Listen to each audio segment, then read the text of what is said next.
दोस्तों हिकु मौजूद ही तव्हांजे साम्हूं शाइरी जो किताब है सिंध ऐं सच जी संजा।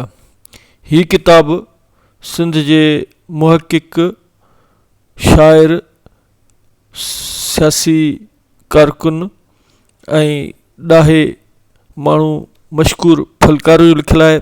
मशहूर फलकारो उहो माण्हू आहे जंहिं सिंध थर हुजे, काछो हुजे, कोहिस्तान हुजे, सिंध जो चपो चपो पहिरें पंधु घुमियो आहे ऐं हुन सिंधी ॿोली ते, सिंधू दरिया ते, सिंध जी सकाफ़त तारीख़, सिंध जे माग मकाननि ते तमामु ज़बरदस्त तहक़ीक़ी किताब ऐं मकाला मज़मून लिखिया आहिनि।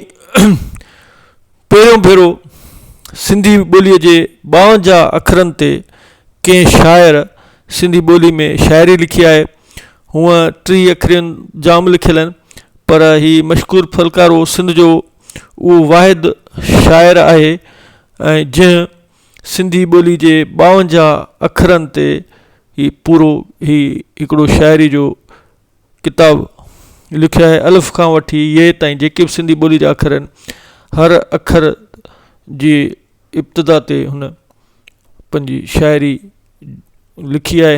हिन किताब में काफ़ियूं, बेत, नज़म, खोड़ सारियूं शाइरियूं, तक़रीबन समूरियूं सनफ़ूं तव्हांखे मिलंदियूं। मशहूर तमामु ज़बरदस्त ऐं असांजी धरती जो ॾाहो माण्हू आहे। हिन किताब सिंध ऐं सच जी संजा ते 2 अखर असांजे क़ौमी दानिश्वर, सियासतदान, क़ौमी अॻवान मोहतरम अब्दुल वाहिद आरिसर जा लिखियल आहिनि।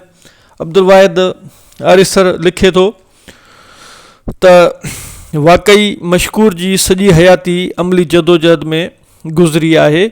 हू 62 उंदहनि में लाट ॿारींदड़ सैद जे फ़िक्र केसनि जे वाण वाण वस्ती वस्ती में पहुचाइण लाइ पहिरें पंधु निकितल इश्क जे काफ़िले जे मुहड़ वारनि पांधिड़नि में रहियो आहे। आरिसर लिखे थो त मशहूर फलकारो असां सां गॾु न सिर्फ़ु हलंदो रहियो, पर हू सिंध जे माण्हुनि जे ज़हननि में इश्क जी चिणग खे भभड़ बणाईंदड़ शाइरनि में बि शामिलु रहियो आहे। हिन न सिर्फ़ु शाइरी कई आहे, पर हिन सूफ़ियुनि जा सुंग ठाहे सिंध जे ॻोठनि में सुमंग चाढ़ण वारो किरदारु अदा कयो आहे। बवक़्त ज़रूरत हिन सिंध जे ॻोठनि में सूफ़ियुनि जो सुंग ही सूफ़ियुनि जो सुंग वठी वेंदो हो। जॾहिं माण्हू सूफ़ी राग ॿुधण लाइ गॾु थींदा हुआ त हीअ वरी सिंधी तारीख़ ॿुधाए माण्हुनि खे मौजूदा बेहसीअ जो अहसासु ॾियारींदो। सिंध जो शायदि को ॻोठु रहियल हुजे जिते मशहूर सैद जे फ़िक्र खे पहुचाइण लाइ न पातो हुजे। हिन में हर क़िस्म जे माहौल में ज़म थियण जी बेपनाह सलाहियत मौजूदु आहे। हू सॼी ज़िंदगी इश्क जे राहनि ते बग़ैर लालच ऐं लोभ जी हलंदो रहियो आहे। हिन सिंध जी कुख खे कॾहिं काणियारो न कयो आहे। उहा ई संदसि इश्क जी सचाई आहे त हू काल्ह बि सिंध लाइ ज़िंदो हो। अॼु बि फ़िक्री तौरु सिंध जे विञायल वजूद जी ॻोल्हा में जे सफ़र में सुम्हण वारे खावड़ जो किरदारु अदा करे रहियो आहे। आरिफ साहब लिखे थो त मूंखे ख़ुशी आहे त क़ौमी तहरीक जो शाइर मशहूर फलकारो जेको कुझु वक़्तु बीमार हुअण जे बावजूदु अॼु बि ज़िंदह, तरवा ताज़ा ऐं तवानाई सां भरपूर सोच रखे थो ऐं सिंध सां मुहबत जी रोशनी जो ॾीओ रोशन रखियो अचे। संदसि सिंध सां इश्क ऐं सजाई जो सबूत ही किताब पिणु आहे, जंहिंमें इन साइंस जेम्स जे मकतबे इश्क मां सिखियल सबक़ खे पंहिंजी शाइरी जे रंगनि जो गेड़ू लिबास पाराए पैगाम सिंध खे आम माण्हुनि ताईं पहुचाइण लाइ भिटाई जे छॾियल तंबूर जो ॿीहर तंदू छिके सॼी इन धरती खे, इन जोई खे जाॻाइण जी कोशिशि कई। हिन पंहिंजी शाइरी जे ज़रिए लतीफ़ जे फ़हम, सच जी बग़ावत, सामी जे धीरज, हमल फ़क़ीर जी समाजी तनक़ीद, सूफ़ी सादिक फ़क़ीर ऐं ख़लीफ़े नबी बख़्श जे केॾारे, बेदिल जी हुज्जत, रूहल साईं जी एकता जे फ़लसफ़े, मंठार फ़क़ीर राजड़ जी उम्मीद, अब्दुरहम गिरोड़ी जे इसरार और रमूज़ जे नुक़्तनि, शेख अयास, न्याज़ हुमायूनी, उस्ताद बुख़ारी ऐं राशिद मोराई जे सिंध परस्ती जे फ़िक्री रोशनी जा मोती सेड़े हिकु इश्क जी लाफ़ानी माला जुड़ी आहे, जंहिंजे पाइण सां सिंध जी उजड़ियल सूंहं जे मोटण जी पक जी उमेद आहे। मशहूर फलकार न सिर्फ़ु पैगाम सिंध जे फ़लसफ़े खे शाइरी जो रूप ॾेई सिंध जी आलमगीरियत खे उजागर कयो आहे, पर हिन सिंधी तारीख़ जे अमर किरदारनि खे पिणु हयात जावेदानी ॾिनी आहे। हिन पंहिंजे रबर सां जेम्स फ़िक्री आलमगीर खे पंहिंजो प्रचार जो ज़रियो बनायो आहे। हिन जी शाइरी सिंध जी शाइरी आहे। हिन जी शाइरी में सिंध जे ॾुख सूरनि जा दास्तान आहिनि। मशकूर फलकारी जी शाइरी सिंध जे हिकिड़ो सूरनि ऐं ॾुखनि जो दास्तान आहे ऐं सिंध जे माण्हुनि खे सुजाॻी जो सबक़ु ऐं सुजाॻी जो सॾु आहे। अरिसर साहिब जे लफ़्ज़नि खां पोइ मशकूर फलकार जो हिकिड़ो सकाफ़ती तराने जूं कुझु सिटरूं तव्हांजे अॻियां रखां थो त टोपी अजरक ज़िंदाबाद सिंधी सकाफ़त ज़िंदाबाद।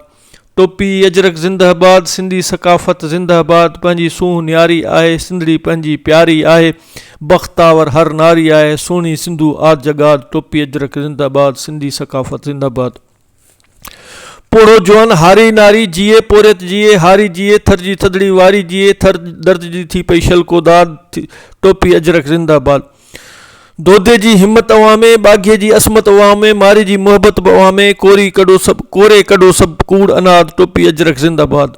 नड़ बोड़ींदो चंग वॼायो यकतारे जी तम तपायो शाह सचल ऐं सामी ॻायो भेर ते ॾोको वॼंदा नाद। टोपी अजरक ज़िंदाबाद सिंधी सकाफ़त ज़िंदाबाद। गॾिजी सभु मशकूर सां ॻायूं जीजल सिंधूअ जी थंज मल्हायूं लायो थींदो नेठि सजायो सिंधड़ी थींदी शादाबाद। टोपी अजरक ज़िंदाबाद सिंधी सकाफ़त ज़िंदाबाद। त दोस्तो हीअ जेका 52 आख़िरी ते सिंधी शाइरी जो किताबु आहे सिंध ऐं सच जी सञा तमामु ज़बरदस्त किताबु आहे ऐं पढ़ण जो किताबु आहे। मशकूर फलकारो असांजो तमामु ज़बरदस्त क़ौमी शाइर आहे ऐं हिन किताब खे सिंध सां मोहबत रखंदड़ सिंध सां इश्क़ रखंदड़ ऐं सिंध सां प्यार कंदड़ माण्हुनि जे लाइ हीअ हिकिड़ो किताबु कंहिं तोहफ़े खां घटि न आहे। हीअ मशकूर फलकारी पंहिंजी धरती पंहिंजे वतन पंहिंजे माण्हुनि सां हिकिड़ो वफ़ा जो सबूत आहे।